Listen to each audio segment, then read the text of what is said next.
A NATO e a União Europeia estão a trabalhar na criação de uma barreira contra drones, considerada fundamental para as capacidades de defesa e dissuasão da Europa.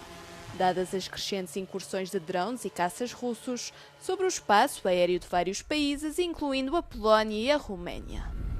Os ministros da Defesa da NATO reuniram-se esta semana para discutir o tema, mas também a melhor forma de reagir a estes incidentes, com um número crescente de aliados a ter-se comprometido com o financiamento da lista de necessidades prioritárias da Ucrânia.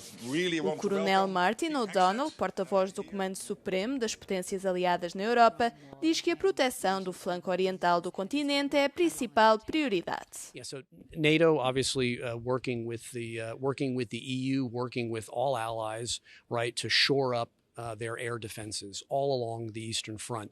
And for the Supreme Allied Commander Europe, he views the Eastern Front not simply as those countries that border the East. He views that from the high north all the way down to the Black Sea, the Mediterranean Sea and beyond, and at depth.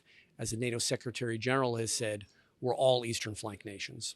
One of the issues coming into this meeting was how and whether to shoot down Russian jets or drones, that there wasn't a uniform rules of engagement. How has that changed or evolved during this few days?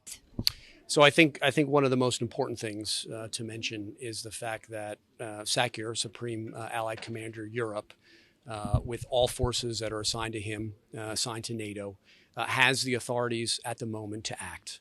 And we saw that with the incident in Poland and Estonia recently, where NATO had the authorities to and acted appropriately.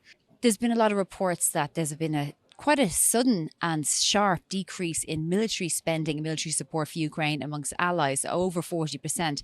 I mean, what's your response to that? Is that worrying, obviously, now coming into the winter? There was momentum from all the nations on contributions, not just to per se bilateral contributions from a nation to Ukraine or multilateral contributions, but also for initiatives such as the PEARL or the Prioritized Ukraine Requirements List. Very, very good response. I believe you heard that from the Secretary General, right? More than half of NATO allies have expressed commitments to contribute. And I think we'll see here more announcements very, very soon.